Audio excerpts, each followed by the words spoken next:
Hello, dear students and respected viewers. Myself Deepak Kumar Thakur, Guest Assistant Professor, Kamla Rai College, Gopalganj, affiliated with Jayaprakash university Chhapra. प्रिय विद्यार्थियों, आज हम लोग BA part 2 history honours हेतु एक महत्वपूर्ण प्रकरण या टॉपिक दी टर्किश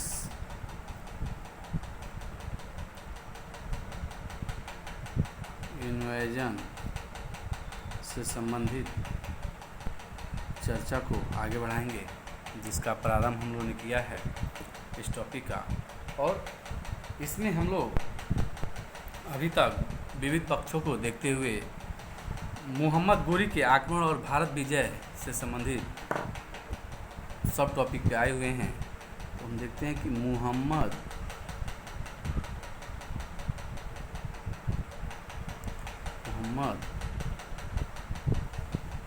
गोरी के आक्रमण और भारत विजय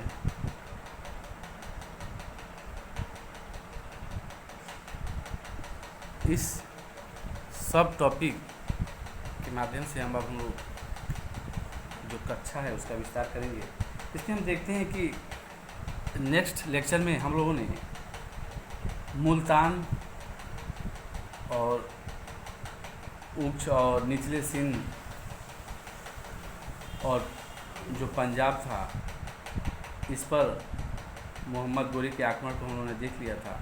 और हम लोगों ने देख लिया कि पंजाब को जीतने के पश्चात मोहम्मद गोरी के राज की सीमाएं दिल्ली और अजमेर के शासक पृथ्वीराज तृतीय से लग गई थी, और इसके कारण मोहम्मद गोरी और पृथ्वीराज तृतीय के बीच तराइन का युद्ध हुआ था, जिसमें हम देखते हैं कि मोहम्मद गोरी की पराजय होती है। और इस प्रकार हम देखते हैं कि 11 जो मोहम्मद गोरी है भारत में 2 बार पराजित हुआ था। एक 1175 ईस्वी में मूलराज द्वितीय से गुजरात का जो शासक था, गुजरात के शासक से पराजित हुआ था। और दूसरी बार वह हम देखते हैं कि 1191 ईस्वी में तराइन के प्रथम युद्ध में वह पराजित हुआ। दिल्ली के शासक थे, दिल्ली और अजमेर के शासक पृथ्वीराज तृतीय से। पृथ्वीराज चौहान जो थे उनको कहा जाता था पृथ्वीराज तृतीय। इनकी उपाधि थी राय पिथौरा थी। फिर हम देखते हैं कि मोहम्मद गोरी की यह दूसरी गंभीर पराजय हुई। पहली पराजय 1175 ईस्वी में, दूसरी 1191 ईस्वी में। और इसके पश्चात पृथ्वीराज ने भटिंडा के किले पर आक्रमण किया, परंतु मलिक जियाउद्दीन ने इतनी दृढ़ता से उसकी रक्षा की कि पृथ्वीराज उसे 13 माह के पश्चात ही जीत सका था। मोहम्मद गोरी तराइन के प्रथम युद्ध की पराजय को न भुला सका, वह स्वयं को अपमानित अनुभव करता था। और हम देखते हैं कि पृथ्वीराज को परास्त किए बिना वह भारत में आगे बढ़ ही नहीं सकता था। लगभग 1 वर्ष तक गोरी ने युद्ध की तैयारियां की और 1,20,000 की चुनी हुई घुड़सवार सेना को लेकर गजनी से चला। लाहौर पहुंचकर उसने पृथ्वीराज के पास संदेश भेजा कि वह इस्लाम और उसके आधिपत्य को स्वीकार करे। पृथ्वीराज ने उसे भारत से वापस लौट जाने का परामर्श दिया, तो मोहम्मद गोरी ने भटिंडा को जीतकर तराइन के मैदान में प्रवेश किया। पृथ्वीराज भी अपनी सेना को लेकर वहां पहुंच गया। बहुत से अधीनस्थ सामंत और हिंदू राजा पृथ्वीराज की सहायता के लिए आए थे। फरिश्ता जो इतिहासकार है फरिश्ता, उसने लिखा है कि उसकी सेना में 5 लाख घुड़सवार और 3,000 हाथी थे। पृथ्वीराज की सेना की यह संख्या बहुत बढ़ा चढ़ाकर बताई गई है, परंतु इसमें संदेह नहीं कि एक बड़ी सेना लेकर पृथ्वीराज चौहान युद्ध में गया होगा। 1192 ईस्वी में तराइन का द्वितीय युद्ध हुआ इस प्रकार हम देखते हैं कि तराइन का द्वितीय युद्ध 1192 ईस्वी में हुआ। तराइन का द्वितीय युद्ध प्रतियोगी परीक्षाओं में इन दोनों युद्धों को पूछा जाता है। एक तो तराइन का प्रथम युद्ध कब हुआ था, तो 1191 में। तराइन का द्वितीय युद्ध कब हुआ था, तो 1192 में। किन के बीच हुआ था, तो पृथ्वीराज तृतीय और मोहम्मद गोरी। और इसमें भी पृथ्वीराज तृतीय और मोहम्मद गोरी। इसमें पृथ्वीराज की विजय हुई थी, तो इस वाले में पृथ्वीराज की पराजय हुई और मोहम्मद गोरी विजय कर लेता है भारत को। इसी युद्ध के बाद से हम देखते हैं कि उसके विजय अभियान शुरू हो गए। भारत में तुर्कों के राज्य की स्थापना का जो प्रवेश द्वार है खुल गया। 1192 ईस्वी में तराइन का द्वितीय युद्ध हुआ। उसमें गोरी की सजगता और श्रेष्ठ युद्ध प्रणाली के कारण मुसलमानों की जीत हुई। गोविंद राय उस युद्ध में मारा गया। पृथ्वीराज ने हताश होकर घोड़े पर बैठकर भागने का प्रयत्न किया, परंतु वह सुरसती, जो आधुनिक सिरसा हरियाणा राज्य में है, के निकट पकड़ा गया और कैद कर लिया गया। पृथ्वीराज की मृत्यु के बारे में विभिन्न मत प्रकट किए गए हैं, परंतु उनमें से हसन निजामी का मत ही स्वीकार किया जाता है कि पृथ्वीराज गोरी के साथ अजमेर गया था और उसने गोरी की अधीनता स्वीकार कर ली थी, परंतु जब उसने विद्रोह करने का षड्यंत्र किया तो उसे मृत्युदंड दे दिया गया। तराइन का दूसरा युद्ध भारतीय इतिहास में महत्वपूर्ण है, क्योंकि तराइन के युद्ध में पृथ्वीराज की पराजय ने न केवल चौहानों की समाजवादी शक्ति को नष्ट किया, बल्कि वह संपूर्ण भारत के विनाश का कारण भी बन गई। इस पराजय ने हिंदू राजाओं और उनकी प्रजा के मनोबल को तोड़ दिया। संपूर्ण भारत में भय की भावना व्याप्त हो गई। इससे मोहम्मद गोरी की भारत विजय सरल हो गई। गोरी ने हांसी, कुहर आदि सैनिक महत्व के स्थानों को जीत लिया। चौहानों की राजधानी अजमेर को भी जीत लिया और पृथ्वीराज को मृत्युदंड देने के पश्चात उसके एक पुत्र को अजमेर का शासन सौंप दिया। तत्पश्चात दिल्ली को भी जीत लिया। अपने विजित प्रदेशों को कुतुबुद्दीन ऐबक की देखरेख में सौंपकर गोरी भारत से वापस चला गया। गोरी ने विजित प्रदेशों में हिंदू मंदिरों को नष्ट किया और उनके स्थानों पर मस्जिदें खड़ी की, परंतु गोरी ने एक दूरदर्शिता की बात भी की। उसने आरंभ में अपने विजित प्रदेशों में हिंदू राजाओं को ही शासक नियुक्त किया, जिससे वह हिंदुओं की भावनाओं को संतुष्ट करके मुस्लिम विजय को संगठित कर सका। इस नीति के अनुसार उसने आरंभ में अजमेर में पृथ्वीराज के पुत्र और फिर दिल्ली में गोविंद राय के पुत्र को उन्हीं की अधीनता में उस प्रदेश का शासक नियुक्त कर दिया और बाद में विद्रोह के कारण ऐबक ने इन स्थानों को अपनी प्रत्यक्ष अधीनता में ले लिया और चौहान वंश का राज्य सर्वदा के लिए नष्ट हो गया। गोरी के वापस चले जाने के पश्चात पृथ्वीराज के भाई हरिराज ने 2 बार अजमेर को अपने अधिकार में लेने का असफल प्रयास किया, जिसे ऐबक ने असफल किया था। फिर हम देखते हैं कि ऐबक ने बुलंदशहर, मेरठ और दिल्ली में अपनी प्रत्यक्ष अधीनता में ले ली। फिर जब मोहम्मद गोरी कुछ समय बाद जब अपने राजधानी भोर चला गया, तो कुतुबुद्दीन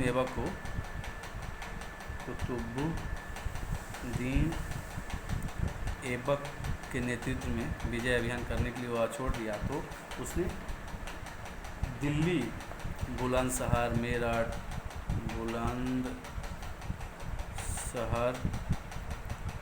मेरठ और दिल्ली को प्रत्यक्ष नियंत्रण में ले लिया कुतुबुद्दीन ऐबक ने। और फिर ऐबक ने रणथंभौर को भी जीता और उसके पश्चात उसने कोल अर्थात अलीगढ़, फिर रणथंभौर की विजय किया उसने, फिर कोल आधुनिक अलीगढ़, इसकी विजय उसने किया। हम देखते हैं कि 1193 ईस्वी में दिल्ली भारत में गोरी के राज्य की राजधानी बन गई। जब कुतुबुद्दीन ऐबक उस पर दिल्ली पर आधिपत्य स्थापित कर लिया, तो इसी को सेंटर बना के ही अपने विजय अभियान को कुतुबुद्दीन ऐबक ने संचालित किया। 1194 ईस्वी में मोहम्मद गोरी कनौज के शासक जयचंद पर आक्रमण करने के लिए भारत आया और इसी तरह जो चंदावर का युद्ध है 1194 ईस्वी में चंदावर का युद्ध हुआ। चंदावर का युद्ध, चंदावर या चंदवार भी कहा जाता है। चंदवार, कई जगह चंदवार भी नाम मिलता है। चंदवार नामक स्थान पे यह युद्ध हुआ। हम देखते हैं कि 1194 ईस्वी में मोहम्मद गोरी कनौज के शासक जयचंद पर आक्रमण करने के लिए भारत आया। उत्तर भारत में कनौज का राज्य बहुत ही शक्तिशाली राज्य माना जाता था। और उसके राजा जयचंद की पृथ्वीराज से शत्रुता थी। इस कारण उसने गौरी के विरुद्ध पृथ्वीराज को सहायता नहीं दी थी। इस अवसर पर उसे हम देखते हैं कि गौरी से जब मोहम्मद गौरी ने कन्नौज पर आक्रमण किया तो उसको भी अकेले ही युद्ध करना पड़ा। कन्नौज और इटावा के बीच चंदवार नामक स्थान पर गौरी से उसका युद्ध हुआ और जयचंद युद्ध में मारा गया और राजपूतों की पराजय हुई। गौरी ने आगे बढ़कर वाराणसी को लूटा और फिर जयचंद के राज के प्राय सभी प्रमुख स्थानों पर अधिकार कर लिया। उस समय कन्नौज पर अधिकार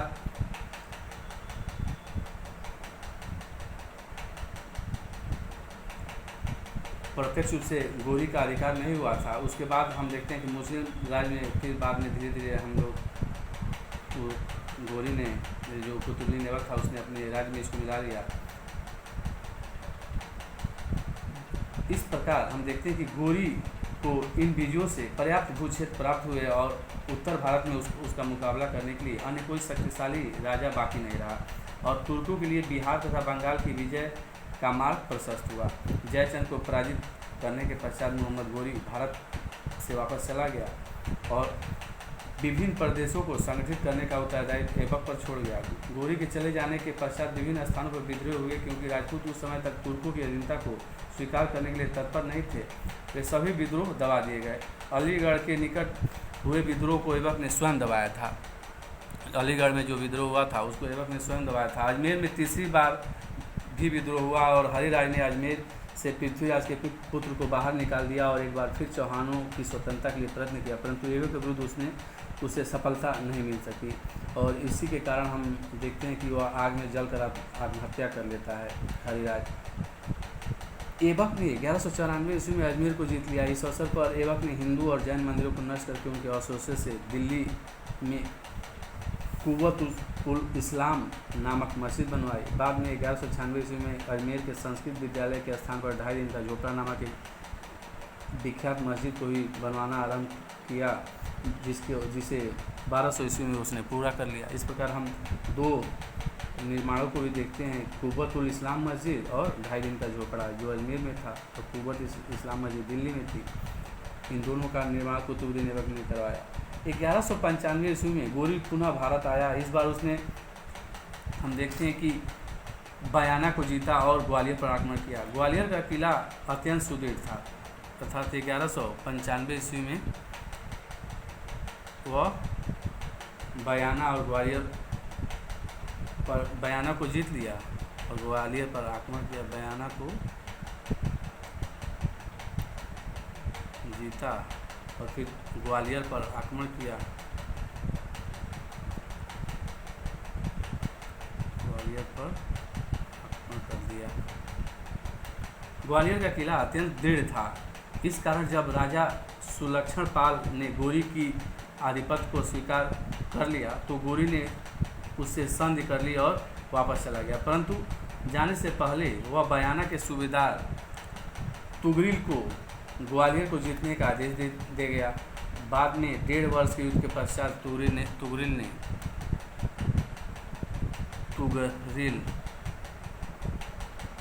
तुगरिल ने इस किले को जीता था। ग्वालियर के किले को तुगरिल ने ग्वालियर के किले को जीता। इस बार हम देखते हैं कि मोहम्मद गौरी फिर अपनी राजधानी लौट गया और भारत आने का उसे अवसर न मिल सका कई वर्षों तक। फिर जो भारतीय भूप्रदेश थे उसको जीतने और विद्रोह को दबाने इत्यादि का काम उसके तुर्क अमीरों को करना पड़ा। राजस्थान में एक बार विद्रोह हुआ और मेद तथा चौहान राजपूतों ने गुजरात के चालुक्यों की सहायता लेकर तुर्कों को राजस्थान से निकालने का प्रयत्न किया। गजनी से सहायता पहुंच जाने पर ऐबक ने राजपूतों पर आक्रमण किया और विद्रोह को दबा दिया। राजस्थान के विद्रोह को समाप्त करके ऐबक ने गुजरात पर आक्रमण किया। फिर आबू पहाड़ के निकट चालुक्य राजपूतों से उसका मुकाबला हुआ। ऐबक के सैन्य संचालन के कारण उसकी जीत हुई। उसने आगे बढ़कर गुजरात की राजधानी नीलवाड़ को 1197 ईस्वी में लूटा और भीमदेव द्वितीय वहाँ से भाग गया, परंतु गुजरात को अपने प्रत्यक्ष शासन में वह न ले सका। क्यों देखते हैं कि ऐबक ने इसके बाद बदायूं को जीता, वाराणसी और चंदवार को भी उस जो उसके हाथों से निकल गए थे पुनः जीत लिया और कन्नौज की पुनः विजय उसे करनी पड़ी। ऐबक को एक महत्वपूर्ण विजय बुंदेलखंड थी। चंदेल राजा परमर्दिदेव साहसी था और उसका कालिंजर का किला बहुत ही दृढ़ था। 1202 और 3 ईस्वी में ऐबक ने उस पर आक्रमण किया और युद्ध के बीच में परमर्दिदेव की मृत्यु हुई और उसके मंत्री अजय देव ने युद्ध को जारी रखा, परंतु उसे अंत में किला छोड़ना पड़ा और कालिंजर को जीतने के पश्चात ऐबक ने महोबा, खजुराहो आदि स्थानों पर विजय अधिकार कर लिया। बिहार और बंगाल की विजय के बारे में गौरी अथवा ऐबक ने कभी सोचा नहीं था, लेकिन हम देखते हैं कि इस कार्य को गौरी के एक साधारण सरदार इख्तियारुद्दीन मोहम्मद बिन बख्तियार खलजी ने पूरा कर दिया। अवध के सरदार हिसामुद्दीन अबू बक्र ने उसकी योग्यता के कारण उसे कुछ गांव की जागीर दी थी। उसने उसी जागीर को अपनी उन्नति का साधन बनाया और खलजी सैनिकों की एक छोटी सी सेना तैयार करके उसने उन समीपवर्ती क्षेत्र थे उन पर आक्रमण करना प्रारंभ किया और इसी क्रम में वह बंगाल के राजा और के अधीन के कुछ क्षेत्रों पर आक्रमण किया। बिहार में बार बार आक्रमण करने पर भी उसके मार्ग में किसी प्रकार की बाधा नहीं आई और इसी के कारण उसका मनोबल बढ़ता रहा और वह 1202 या 3 ईस्वी में उदंतपुर पर आक्रमण किया, वहाँ के बौद्ध विहार को लूटा, भिक्षुओं का कत्ल किया। उसके पश्चात उसने नालंदा और विक्रमशिला के विद्या के केंद्र पर भी अधिकार कर लिया। इस प्रकार धीरे धीरे उसने संपूर्ण बिहार को जीत लिया और आश्चर्य यह है कि उसे एक भी स्थान पर किसी बड़े विरोध का सामना नहीं करना पड़ा। फिर हम देखते हैं कि बंगाल के शासक लक्ष्मण सेन की आक्रमणीयता के कारण इख्तियारुद्दीन बख्तियार खिलजी जो था उसको मौका मिल गया और वह बंगाल पर भी आक्रमण कर दिया और उस पर अपना आधिपत्य स्थापित कर लिया। इस प्रकार हम देखते हैं कि कुतुबुद्दीन ऐबक और उसके जो तुर्क सरदार हैं वह मोहम्मद गोरी के क्षेत्र का विस्तार बंगाल, बिहार और बंगाल तक कर दिए और दक्षिण पश्चिम बंगाल के अधिकांश भाग पर तुर्कों का अधिकार हो गया और इख्तियारुद्दीन ने लखनऊ को अपनी राजधानी बना लिया वहाँ इन क्षेत्रों को विजित करके। इस तरह हम देखते हैं कि 1206 ईस्वी तक भारत के बृहद क्षेत्र को तुर्कों के अधीन ला दिया गया। जिस समय गोरी के सरदार भारत में उसके राज्य का विस्तार कर रहे थे उस समय स्वयं वो मोहम्मद गोरी ख्वारिज़म के शासक से जीवन मृत्यु का संघर्ष कर रहा था और उसमें पराजय भी मिली। लेकिन जब यहाँ इन क्षेत्रों में यह बात उठने लगी कि संभवतः मोहम्मद गोरी की मृत्यु भी हो गई है उधर ही ख्वारिज़ के शासक से लड़ते लड़ते, तो वह पुनः 1205 ईस्वी में पुनः भारत में आया और यहाँ आके वह खोखरों के विद्रोह इत्यादि को दबाकर पुनः एक शांति व्यवस्था स्थापित करने का प्रयास किया। लेकिन हम देखते हैं कि गोरी लाहौर जब इन क्षेत्रों पर खोखर और सिंध के क्षेत्रों पर अधिकार कर लिया तब वह लाहौर जा रहा था वापस गजनी जाने के लिए, तो सिंधु के तट पर दमियक नामक स्थान पर शाम की नमाज पढ़ते हुए मोहम्मद गोरी पर कुछ व्यक्तियों ने अचानक आक्रमण कर दिया और 15 मार्च 1206 ईस्वी में उसका कत्ल हो गया। कुछ इतिहासकार मानते हैं कि उसका कत्ल खोखरों ने किया, तो कुछ इतिहासकार इसको इस्माइल संप्रदाय के शियाओं का हाथ उसके हत्या में मानते हैं, कत्ल में।